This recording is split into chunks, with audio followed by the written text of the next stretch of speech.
This is CBN NewsWatch. Thanks for joining us for CBN NewsWatch for Friday, October 18th. I'm Mark Martin. Despite a U.S. brokered ceasefire, there are reports of fighting in northeast Syria this morning. Smoke, shelling, and gunfire have been seen in and around a town near the Turkey-Syria border. And Turkish forces and Syrian opposition troops are on the move, headed for Syria. There are reports of calm, however, along large stretches of the border. This just one day after Vice President Mike Pence negotiated a 5-day ceasefire with Turkey's President Erdogan. The agreement requires Kurdish fighters to leave a large swath of Syrian territory along the Turkish border. Our Middle East Bureau Chief Chris Mitchell joins us now for more on the latest developments with a temporary ceasefire. Welcome, Chris. Welcome. Good to be with you, Mark. Secretary of State Mike Pompeo came to Jerusalem after negotiating the ceasefire. Why do you think that was Pompeo's first visit after his time in Turkey?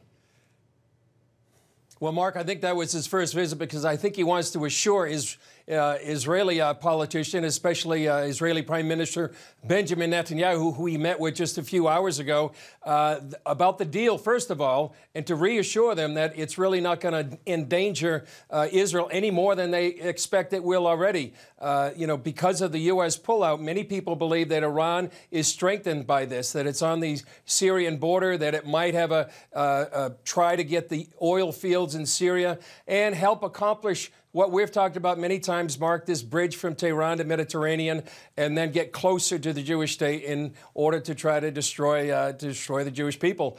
They state that goal many times.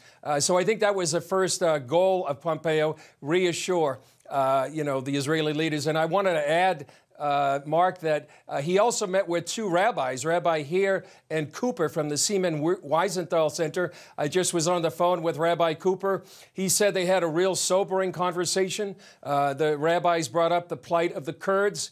They said these are people that we shouldn't abandon. And he didn't go into much more detail other than to say that it was very sobering and that Secretary of State Pompeo realizes the danger to our number one ally. And he also made this one statement, Mark, I think you'd be interested in. He said, in Judaism, they believe in miracles, but they don't rely on them. And so I think that was another point they wanted to make, that's something everybody has to cooperate to protect many of the Kurds and the religious minorities there in northeast Syria. Chris, what are the difficulties to implement the ceasefire? Well, it's huge, Mark. Consider all the actors that are involved. It's not just Turkey and the United States. Syrian Democratic Forces, the Free Syrian Army, which are the Turkish mercenaries allied with the Turkish army. You have Russia, you have the Syrian regime, and only two of the actors were there in Ankara negotiating this ceasefire, the United States and Turkey. The Syrian regime has already rejected it. The Syrian Democratic Forces says this only applies to the area where the Turkish forces are. Turkey believes it's not a ceasefire, it's just a pause in the fighting, and they are looking for a safe zone for these 400 kilometers from the Turkish-Syrian border. And so there's so many complicating factors. It's supposed to be 5 days. We're into the first day right now.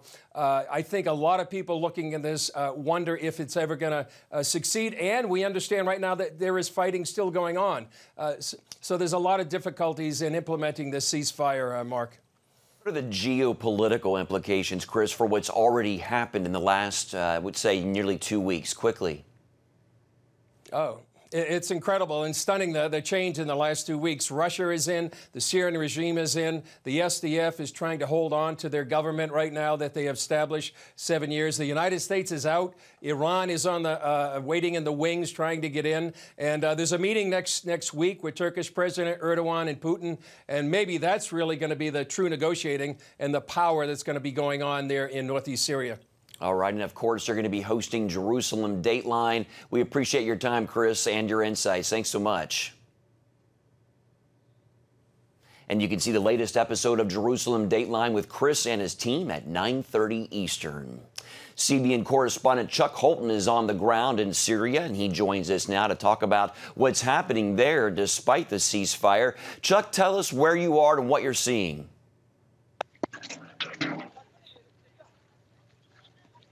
Hey,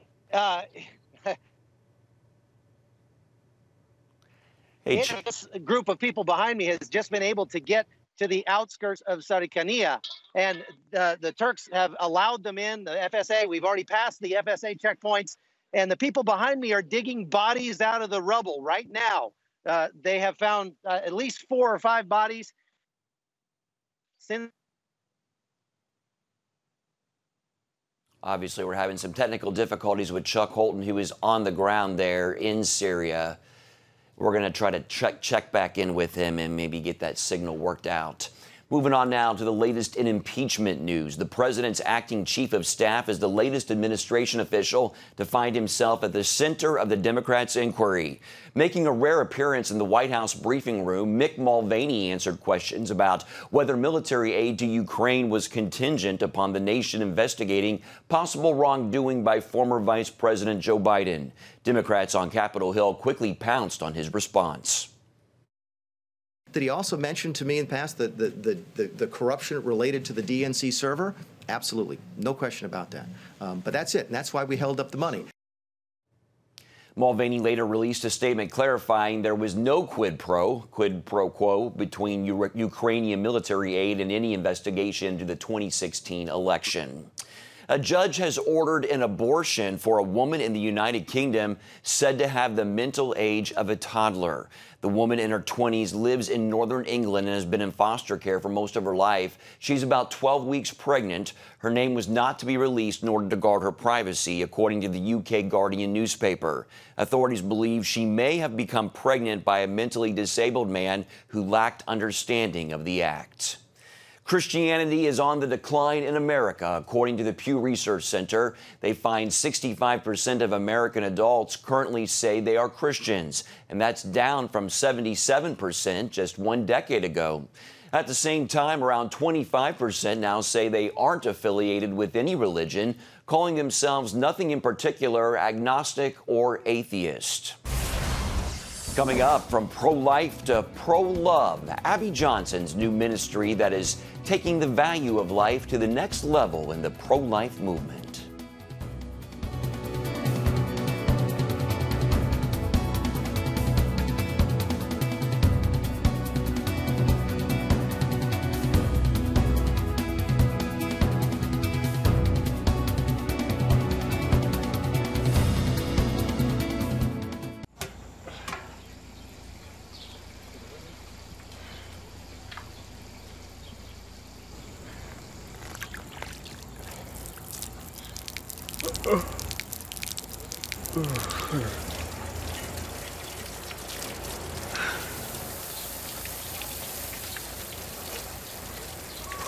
Life is better with a good night's sleep. Get your free DVD or booklet of Protect Your Sleep as the world watches from the outside. It's a big diplomatic tug of war here in the Middle East. Go inside the story with Jerusalem Dateline. Israeli archaeologists are talking about a discovery that could change the thinking about the Temple Mount. Join CBN Jerusalem Bureau Chief Chris Mitchell and get the biblical perspective on the events shaping the world. What starts in Israel then ends up going to other places. Watch Jerusalem Dateline Friday night at 9:30 on the CBN News Channel. Life. It's meant to be lived fully. Jesus said it. I came to give you life. Life to the fullest. Life in your family. Life in your finances. Life in your body, mind, and spirit. Life in your everyday.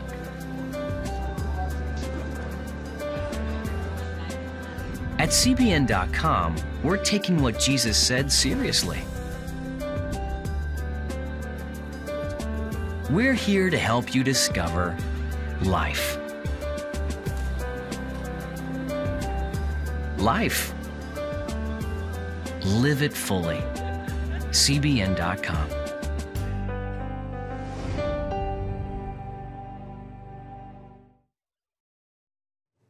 Welcome back. Abby Johnson, former Planned Parenthood clinic director turned passionate pro-life advocate, has taken things to the next step in her stand for life.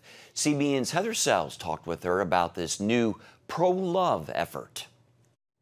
Pro-life advocate Abby Johnson has a new ministry for pregnant women. It is called Loveline, and it provides immediate support for those in crisis. Abby joins us now. Abby, thanks so much for being here.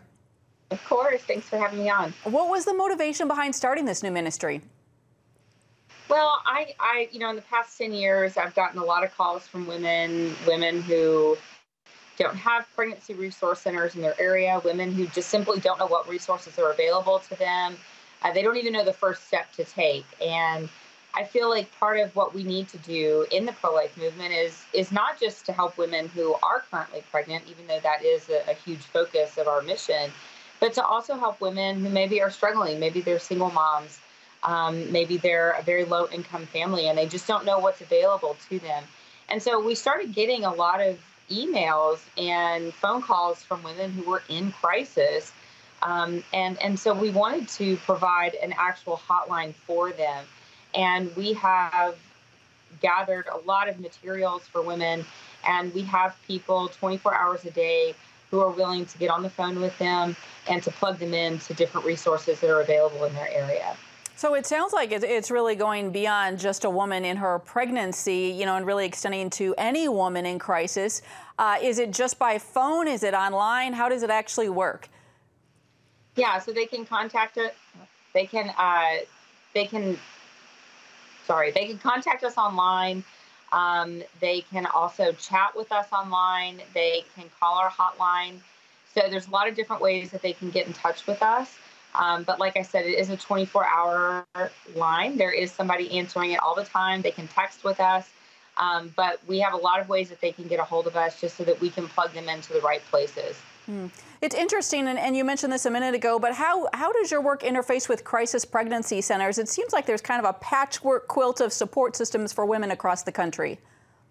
Yeah, so we definitely want to get women into pregnancy centers for that continuity of care. But a lot of women don't know about pregnancy centers in their area. A lot of women don't understand what pregnancy centers actually do and how they can help them. And so this is a place where we can actually partner with the local pregnancy center and say, hey, we've got a gal, need you. We can pair them together and get this woman the resources that they need. So it's just another branch on the tree, right? People just all working together, unifying together to try to get women all of the help that they need. It sounds really beautiful. Have you had any stories so far of helping women, someone who's been able to connect here? Yeah, I mean, we've helped over 100 women so far just in the past, I would say, 1.5 to 2 years, just doing it without an official ministry. We've provided baby showers for women. We have helped pay rent. So we have so many stories of women that have been touched by the generosity of other people and who have been able to network with people in their area who just want to help. And it's a great opportunity also for moms, stay-at-home moms, to get involved with women in their community who may need help. Just this week, we have a woman who's a stay-at-home mom of 6 children. She's going to be connecting with a woman who's currently living in her car, who's homeless. And so we're going to be able to get her into a more stable situation. That's really beautiful. Abby, thanks for sharing about Loveline Ministry. Thank you so much. And we've reestablished contact by phone with CBN News contributor Chuck Holton, who is on the ground in Syria. Chuck, tell us, where are you and what are you seeing? Can you hear me right now? I can hear you, Mark. I'm in the outskirts of a town called Sarkania, which is the town that was encircled by the Turkish military. And I am currently looking at a group of people digging through the rubble of a house that was hit with a airstrike, and they're digging bodies out of the rubble. There's probably about 100 people here. It's a civilian convoy that once the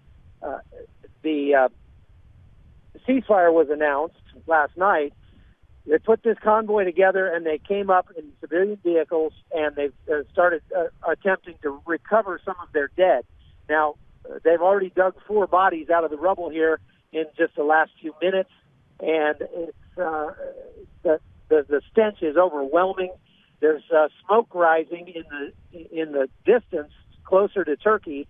I'm guessing from not an airstrike, but probably artillery from the looks of things. It's obvious that this supposed ceasefire is not really holding.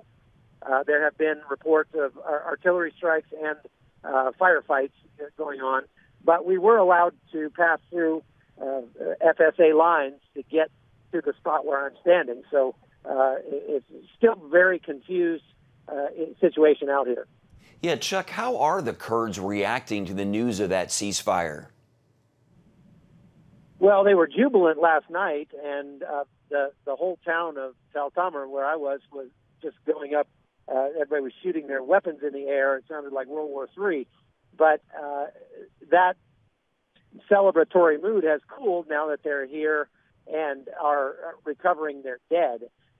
They are, there are bereaved women crying all around. I saw a woman retching in the ditch over there. Like I say, the smell is atrocious right now, and it looks like they're finding another body right now as I speak. I'm standing in the rubble of a collapsed house, looking down at a bunch of people that are digging through there, trying to recover more of the bodies that are in this collapsed building. What else can you tell us about the people caught in the middle of the fighting? What are they going through? Talk a little bit more about that. Well, everyone we talk to feels so very betrayed by the United States, and they're very upset, very sad about that. They're not angry so much, but just very sad because they had very high hopes for this project that they call Rojava here, that it would be an island of democracy and diversity and freedom of religion in this area. We've talked to a lot of Christians. Many of them are very fearful of Assad's forces coming into this conflict because for some reason that I had not understood before, Assad's forces, they say, are pressing into service any band of military aids that they come across, and these guys don't want to serve in the Syrian army.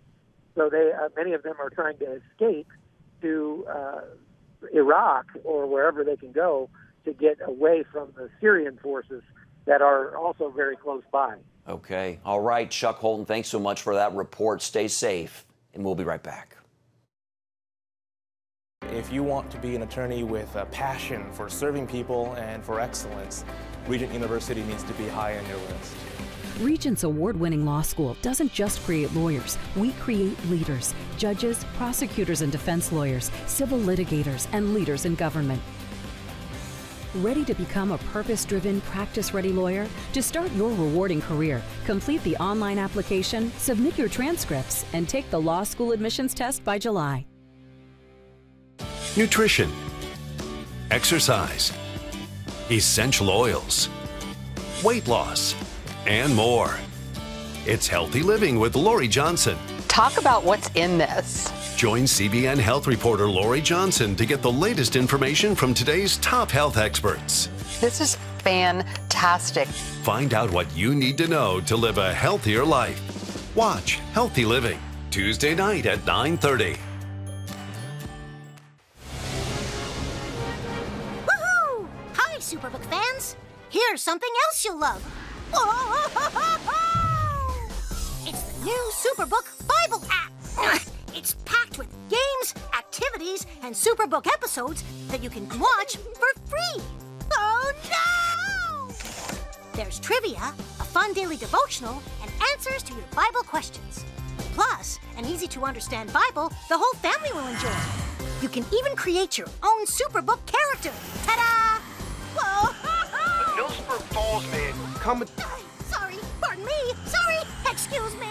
Ouch! Are you getting this? Earn super points to win daily prizes, too. And so much more! Time to get back to my adventures. See you soon! It's the new Superbook Bible app. Free downloads on iTunes, Google Play, and Amazon. College football is larger than life in Alabama. The University of Alabama football legacy now includes quarterback Tua Tagovailoa. He's a big star on the #1 team in the nation.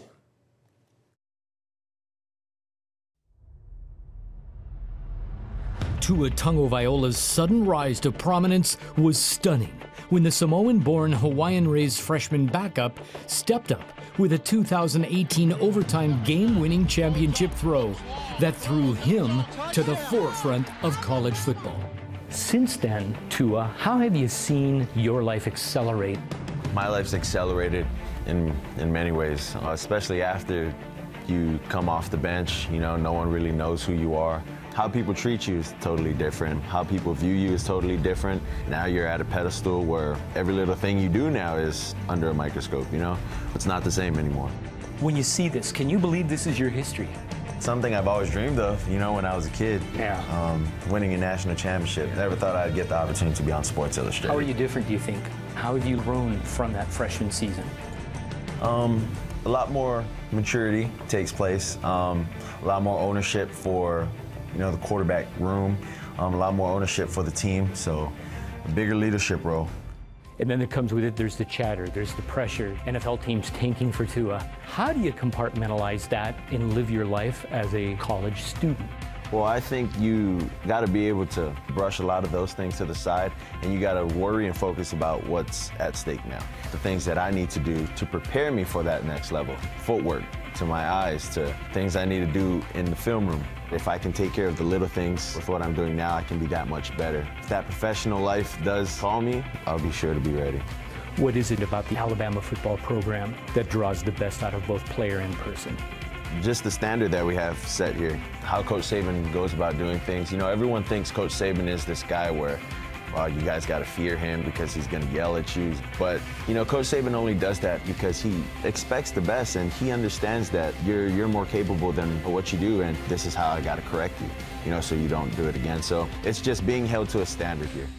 What does the Alabama Southern life uniquely offer a lifelong Hawaiian resident? Well, there's many similarities and there's many differences. Now, when you go to Birmingham, it's almost like the city, and then you go elsewhere, you got that country life. And in Hawaii, the North Shore is kind of the country life, and then you go to Waikiki, that's the city life. I'd say a lot of people out here are very true to what they believe. Football here is big, and out there in Hawaii is pretty big too, so not too much of a big difference. We're going to have more of Tua's story when we come back. Christians around the world are standing with the Israelis. But why? In CBN's free magazine, Friends of Israel, you'll discover why Christians are supporting the Jewish state, how Israel is fulfilling prophecy as a light to the nations, and ways you can pray for the people of Israel. Israel needs the support of friends like you. Call now or go to cbn.com to get your free copy of Friends of Israel. Heavenly Father, we do thank you for the work of your Spirit, Lord God, with this movement of getting the Bible, yes, Lord, into public schools.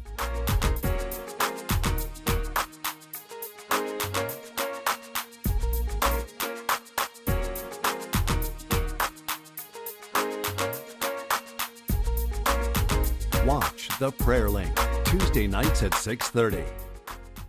Hey, if you're tired and exhausted all day, you can't think clearly, and you really just need a cup or even a pot of coffee to get through your day, then join me, Dr. Josh Axe, for this new series where I'm going to teach you how to transform your diet and use essential oils and supplements to get a better night's sleep. Get Protect Your Sleep and live your best life with innovative information from 5 leading sleep experts. If you're not a great sleeper, you can do things to make yourself a great sleeper. If you're already a pretty good sleeper, you can enhance your sleep and be even better. Discover a sleep-enhancing bedtime routine, how to put insomnia to rest, learn how to relieve pain that disturbs sleep, and much more in Protect Your Sleep. Everything you do better with a good night's sleep. Wake up to your best life. Call 1-800-700-7000 to get your free DVD or booklet of Protect Your Sleep today. Don't miss out on this brand new series. We're back with a closer look at Alabama quarterback Tua Tagovailoa. He talks about his family, his faith in Christ, and his unique name. Your formal extended first name? It's Tuaninga Manu Olepolo. And Tua, what does that mean to you? when I was little, asking my parents what it meant. Tuaninga was this bird, so Manu in Samoan is bird, and Ipola in Samoan is mountain. So this bird who circles the mountain is just the protector of it.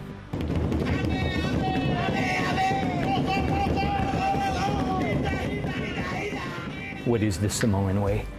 They say fa Samoa. Samoan way is respect. Respect is the biggest thing in our culture. Our dad always told us growing up, people will always remember you from the way you walk, from the way you talk, and from the way you hold yourself. And that doesn't go just for you, but it goes towards representing your family as well. The Samoan devotion to family is revered. How do you explain that value to teammates, to friends whose family life is broken? It's a lot harder to explain it to them, only because it just comes natural to us. And so I'd say every time my family's around, just being able to love on each other, those guys being able to look and see, how we treat one another, our brothers, our sisters, our moms, and our dads, being able to treat them with respect. It's all about giving back and being obedient to the things that, will make you successful in life. For our family, it's basically faith, family, and football. So everything is based on our faith, grounded and rooted in that. Vision to see, core to throw from. Does that transfer over into life? Having vision and having the footing to handle? Oh yeah, it definitely does. Football, when you're a quarterback, your base is the biggest thing. Being able to throw and follow through, having your ground really centered, where the ball is going to go and how hard it's going to travel. Your foundation is what you're always going to revert back to. For me, my foundation is my faith and my family.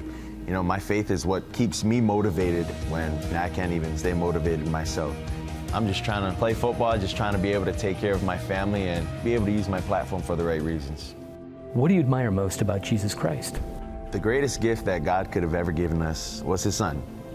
It's not just a matter of hearing what Jesus Christ is, it's a matter of getting to know who Jesus Christ is, to really understand and really feel the true identity of who you are because of things that he's done. And I'd say you can only find your identity through him if you know him. The story with your grandfather goes that he once proclaimed when you were an infant that your name would become great, world renowned, giving recognition to God's honor. When you look back on that 20-some years later, where you're sitting today, how does that resonate with you?